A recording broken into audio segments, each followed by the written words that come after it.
Hello, and welcome to another episode of Whining About Books, where I review a good book with a stiff drink in my hand. Tonight, I will be reviewing The Jungle Book by Rudyard Kipling. Considered a classic, The Jungle Book's most famous tale is the story of a man cub named Mowgli, who was raised by wolves in the Indian jungle and grew up to fight the lame tiger Shere Khan. Let's not waste any more time. Let's get ready to whine about books. The Jungle Book is a collection of short stories written by Rudyard Kipling. He was born in December of 1865 in Bombay, which is now Mumbai, then taken to England along with his sister in the year of 1871. After suffering abuse at the hands of his foster family and graduating from the United Services College, Kipling returned to India in 1882. There in India, he worked as a reporter. During this time, he wrote poems and short stories and drew sketches that gained him near instant notoriety in the literary world. The Jungle Book and its sequel, The Second Jungle Book, were published in 1894 and 1895. Kipling has many honors to his name, including a Nobel Prize in Literature, and he even turned down a knighthood twice. Sadly, because of his involvement and strong opinions in the political world, many lost interest in his writings and stories. The poor guy suffered from Victorian-era cancel culture, but that did not stop Kipling from enjoying his love of poetry and storytelling. My drink of the evening is meant to represent the history of the author. I have here a Bombay Mule. Mr. Kipling, of course, was born in Bombay during the British imperial rule and spoke the language Urdu. He later moved to England, as mentioned before, to further his studies. This drink is 1 part Bombay gin and 3 parts ginger beer. Go ahead and squeeze the juice from a wedge of lime and toss the desiccated carcass into your drink as a lovely garnish, and then serve over ice. The Bombay gin hails from England, and its name originates from the gin and tonic popularized by the Royal Indian Armed Forces during the British reign in colonial India. Bombay refers to the Indian city, and sapphire refers to the violet blue star of Bombay, which was mined from British Ceylon, Sri Lanka, and is now on display at the Smithsonian Institution. Ginger beer is most fitting to go with this spirit, not only because that is how you properly make a mule, but also because ginger has long been found in India since around 3500 BC, originating first in maritime Southeast Asia. Let's taste the delights of colonialism and trade and see how it fares. Yes, this drink is light, refreshing, and effervescent, and is in direct contrast to India's hot and humid climate, so I hear. With no more further delay, it's time for me to get into the nitty-gritty of this classic tale.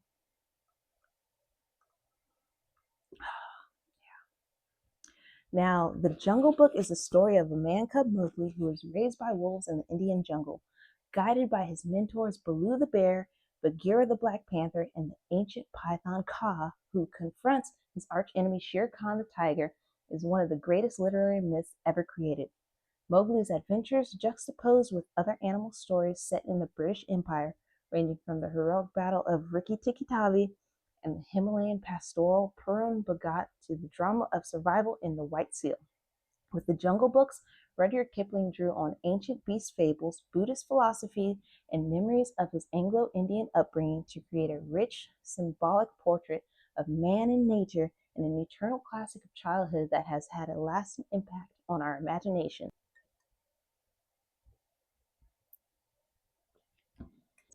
Quick disclaimer, before I get started, I will not be going over every story in the book. I have selected a few stories that I enjoyed or impacted me the most. Now, the first chapter of this book I found to be very interesting in the sense that it feels like the entire story is told from the introduction of our main character, Mowgli, to the very end where we see him defeat his archenemy Shere Khan. The in-between parts of this chapter consist of understanding the inner workings of the pack and its council, how Mowgli came to be hunted by Shere Khan and then cared for by Father and Mother Wolf, the betrayal of the young wolves against Mowgli, and how Baloo and Bagheera guided him until they were able to do so no longer. Most importantly, which is a theme throughout this entire story, is knowing the jungle law which all animals live by except for the Bunder Log, the monkey people, is as important for our characters to know as it is for us readers to know. The jungle was not merely chaos. There was order and rules to abide by. There were allowances and faults heeded by most. Shere Khan, the lame that he is, good old brother Lungri, was not able to simply kill Mowgli because he felt it was his right as a hunter of Mowgli's family. Once Mowgli was adopted into the wolf pack thanks to the vouching of Baloo and Bagheera, his claim to him virtually disappeared until the pack leader, Akela, was dethroned. The time between Akela's dethronement and Mowgli confronting Shere Khan is a span time of about 10 or 11 years, during which he is taken under Baloo and Bagheera's wing. Baloo is a beloved old brown bear who teaches the young wolves the laws of the pack. Because Mowgli grows much slower than a wolf, he is afforded more time with Baloo. Baloo teaches him not only the laws of the pack, but the laws of the entire jungle. Mowgli learns to climb and swim with amazing proficiency. He learns the language of the hunters, the birds, the snakes, and the like. This is a time of his life when Mowgli, Baloo, and Bagheera become incredibly fond of one another, building a bond that reaches beyond species. Bagheera even refers to Mowgli as brother, which is endearing. Anyway, fast forward a bit. Bagheera warns Mowgli that the young wolves have been hanging around Shere Khan, and during that time, the Lame One has been working on turning the wolves against Mowgli. They begin to resent him and want him out of the pack. Since Akela is still the head wolf, the young wolves hatch a plan to get Akela to miss his first buck, which, according to pack law, gets him dethroned. Once he is dethroned, Shere Khan pleads to the wolf pack to give up Mowgli. It is there at the council meeting that Mowgli confronts Shere Khan with a red flower, fire that is, and gets him to back off.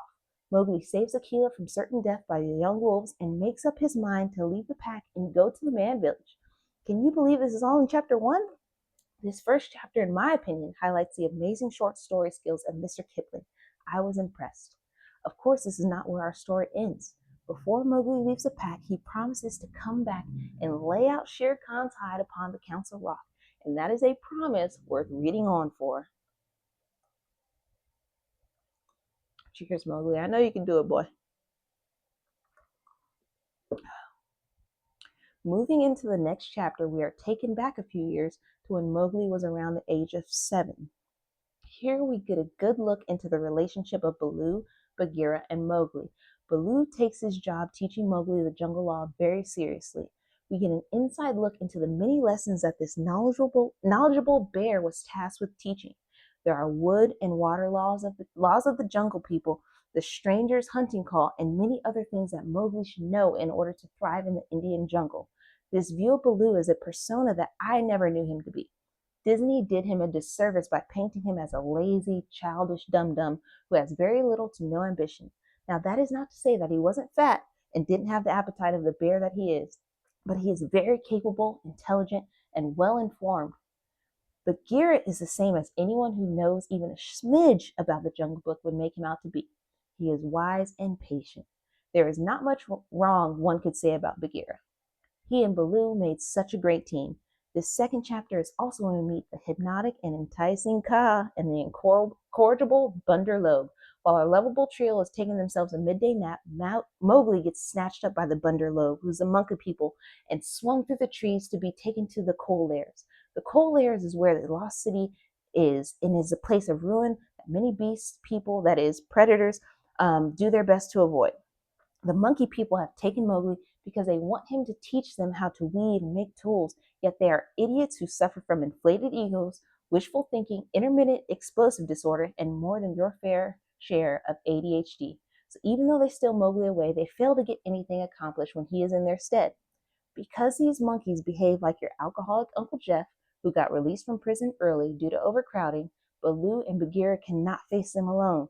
They need the help of the one creature that the Bunder Logue fear more than anything. This is where we are introduced to Kaa, a 30-foot python whose legend sends chills down many of the jungle people's spines. This rescue gave me a whole new idea of who Kaa is. Now, don't get me wrong, he is incredibly cunning and hypnotizing, but in the Disney adaptation, we see that he has it out for Mowgli in this weird sort of way. Until Kaa rescues him from the Bunder Logue, Kaa and Mowgli have no interaction. And that hypnotizing way about him, well, it has little to no effect on Mowgli.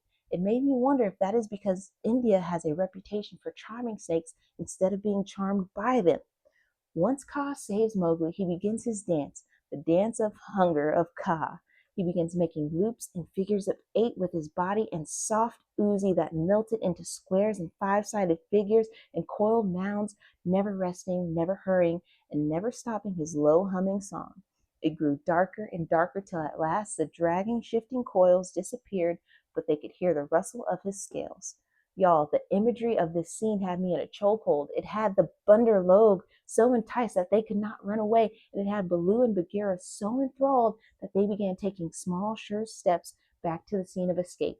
This dance of the hunger of Ka had everyone but Mowgli anesthetized. Mm, that is good. I love that. Now, the last chapter of the Tales of Mowgli, Tiger Tiger it's called, tells of how the man cub gets his revenge on Shere Khan. So we have already covered the part where Shere Khan used his influence to discredit Mowgli. At this point, Mowgli is living in the man village with the equivalent of like an adopted family. Mowgli, of course, makes some mistakes while living there, being that he is raised in the jungle as a wolf cub. To give him a bit of course correction, he is given the responsibility of being in charge of taking the buffaloes in and out of the village to graze. He finds this to be easy and simple work and longs for the days of running wild and free in the jungle. While he is out with the buffaloes, he meets up with Gray Brother. Gray Brother is part of his wolf pack and never turned his back on Mowgli. He reports to Mowgli on a regular basis, letting him know the whereabouts of Shere Khan. It isn't long before the two find the opportunity to put an end to the reigning terror of Shere Khan. Mowgli hatches a plan to trap him in the ravine that Shere Khan was resting in after getting full of food and drink. With the help of Gray Brother and Akela, Mowgli takes the buffaloes and separates the males from the females and their calves. Mowgli rides on the back of Rama, the lead bull, and Akela and Gray Brother herd the females to the opposite ends of the ravine. Mowgli rides through and clocks Shere Khan awakening after his sleep of his hunt, and the sound of vibrations of hundreds of hooves stampeding towards him. He turns to run the other way, and there Shere Khan is, faced with a fierce anger, a female buffalo willing to do whatever it takes to protect their young. In his hesitation, he gets caught under the trampling hooves of Rama, plus the hooves of many other buffalo, and is trampled to death.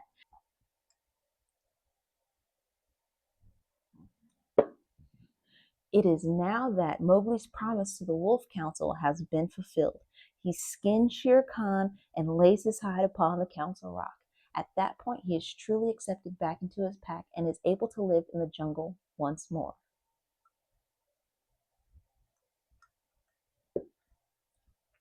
I do want to say that if you are looking to watch the best movie rendition of this tale, then I would go with the Netflix version titled Mowgli, Legend of the Jungle.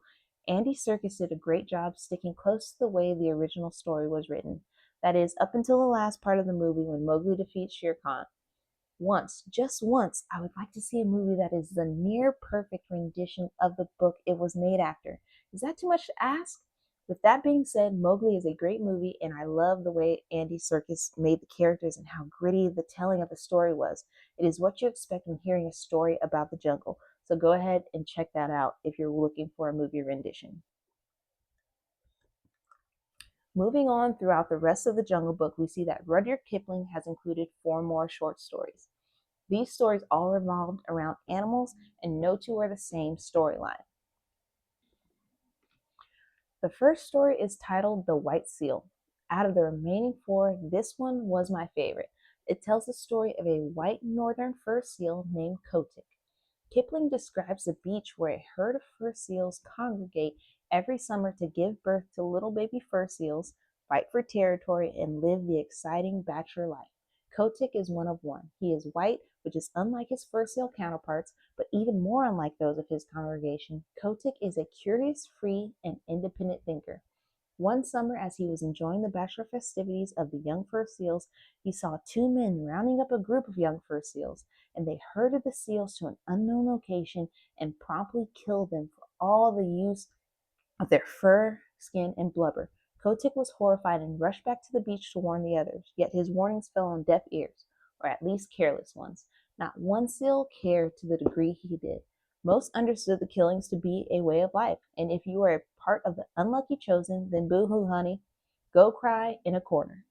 Now, Kotick was not going to take this lying down. He spent 9 months out of the year searching the globe for a safe space where his group of seals could go each summer and be safe. No hint of man or predators that would interrupt their summer of happiness. and every year his search yielded no fruit. Our lovely and valiant Kotick was nearing the point of giving up until he came across an old decrepit seal who told Kotick about a prophecy that someday a white seal would come out of the north and lead the seal people to a quiet place. And to this Kotick replied, I am the only white seal that has ever been born on the beaches, and I am the only seal, black or white, who ever thought of looking for new islands. This revelation renewed something in Kotick, and he continued with his search for the seal promised land. Of course, he had proven unsuccessful before, and so this time around he enlisted the help of one and only sea cow. Now, these sea cows cannot talk, and not only that, they're uglier than ugly, slow, clumsy, and spend most of their time munching on seagrass. And Kotick is over here thinking to himself, for an animal as dumb and clueless as these sea cows, aka manatees, how have they been able to survive for so long? Well, my friends, they have a secret they have been keeping. Before long, the sea cows lead Kotick to a most magnificent island, the finest beaches that Kotick had ever seen, with long stretches of smooth worn rock fitted to make seal nurseries, playgrounds of hard sand sloping inland, rollers where seals could dance in, and long grass to roll in, sand dunes to climb up and down, and best of all, no man had ever come there. Kotick raced back to his herd with the news, and these ignorant fools were so stuck on staying where they were that they straight up refused to even give Kotick Spot a chance. So old boy had to go straight gangster on everybody. Kotick challenged the seals to a fight. If he won, then they would have to make the effort to come and check out the island. And boy, oh boy, did Kotick whoop some northern fur seal butt. Not only did he take down more than his fair share of males, but his daddy joined in and started fighting too. And ain't nothing better than a good old fashioned family butt whooping. And all this while his girl was watching. Anyway, with his victory sealed, Kotick was able to convince a solid amount of seals to follow him to the island, and in the years to come, more and more seals made their way to the new secure island. The reason why I enjoyed this tale so much is because of the triumph in it. Kotick was so incredibly determined. The other fur seals were so okay with the status quo, the killings of their brothers and sisters, so much so that they refused to even consider a place that was more secure than the one that they called home.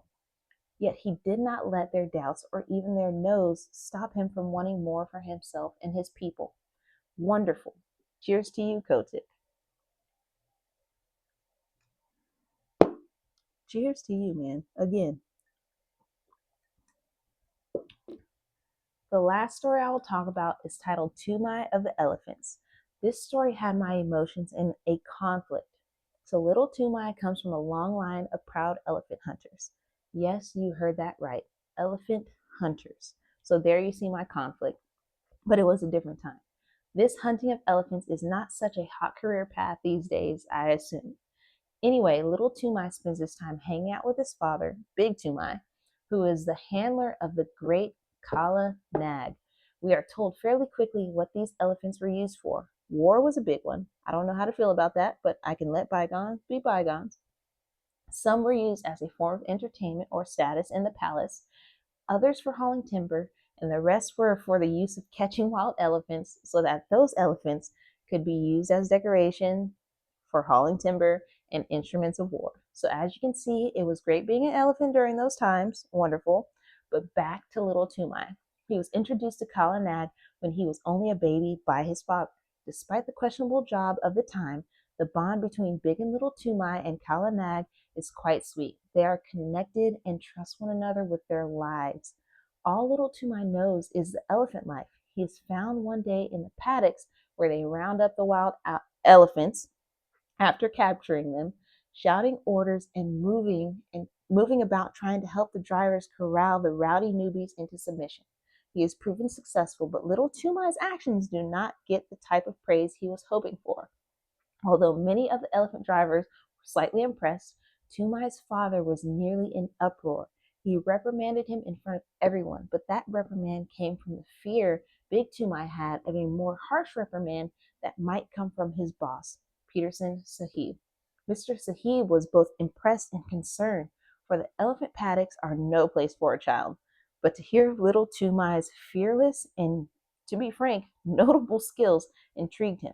Mr. Sahib actually ended up giving little Tumai a small payment for his work and told him that he could one day join the drivers when thou hast seen the elephants dance. Now, everyone and their mama know to never promise a child something unless you plan on following through with it. Peterson Sahib only made this promise because the dancing of elephants was merely a joke or legend, if you will. Little did Sahib know that little Tumai's elephant, Kala Nag, was holding onto a secret. Late one night, while the elephants were chained by their hind legs to giant stumps, and all the drivers had retired for the night, Kala Nag broke free from his chains. This was not something that Kala Nag would typically do, and little Tumai, who was tasked with tending to the elephant for the evening, chased after him. In his chase, Kala Nag lifted the young boy onto his back and took off into the night. He walked down hills and across rivers, trekked across plains, and traversed up hillsides until he came to a meeting spot. And when little Tumai peeked his head over the wispy hairs atop Kala Nag's head, there he saw a large clearing where tens of elephants, too many for little Tumai to count. There were white-tusked males, fat, slow-footed she-elephants, little pinky black calves, young elephants with their tusks just beginning to show, lank, scraggy old maid elephants, and savage bull elephants that were scarred from shoulder to shoulder. Little Tumai has stumbled onto something sacred and precious, something that not many have seen, and if they have seen it, they have not lived to truly tell the tale. Before long, the dance begins. And I want to be clear that this isn't a dance in the way we humans think of dancing. It is more of like a stomping and a flattening of the earth until it is packed hard and flat. All of the elephants were working together, moving in unison to get this task done. They worked until the morning sun broke through the darkness of evening, and just like that, all the elephants departed with Kala Nag making his way back to the camp. Can you imagine witnessing something like this in real life? Like a large number of elephants gathering under the moonlight, trumpeting and snuffling, stomping and swishing their tails. What a magical moment. And the way Kipling wrote and described this part was so beautiful. Like I felt like I was there with little Tumai sitting on the back of the great Kala Nag. And when little Tumai makes it back to the camp with Kala Nag, he is in near stunned silence, only describing what he witnessed in short sentences. He has experienced something only joked about, something hallowed and cherished. The hunters and workers were so close to not believing the young boy, yet the evidence of what he witnessed was left in the forest when the workers went to check the flattened earth that the elephants had tread upon. From there, little Tumai was hailed as a hero and one of the greatest among them. His name then went from, his name was no longer Little Tumai, but Tumai of the Elephants, as it should be.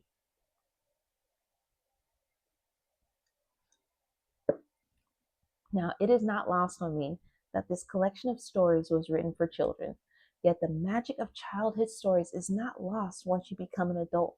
I enjoyed reading these short stories, the lessons within each one, the wildlife and the jungle that Kipling captured so animatedly, and the joy that came with triumph after triumph. This is what the joy of reading brings to my life. Smiles and struggles, conflicts and victories. What more can one even begin to ask for? Now, my journey with Mr. Rudyard Kipling is not over just yet. Join me next time as I discuss the second Jungle Book, and together we can whine about books. See you next time. Cheers. That's going to do it. You know, I was never a fan of gin, but since doing this, I've had a gin and tonic. I'm having this Bombay Mule, and it is quite a refreshing elixir. So they say. But thank you for joining me. I truly, truly mean it. And I hope if you enjoyed this video, please like and subscribe to my channel. Comment on the video. Share it with others. Do what I guess you want to do with it. But it would greatly help my channel grow if you hit the like button and commented and possibly shared it with someone that enjoys reading as much as I do. See you next time.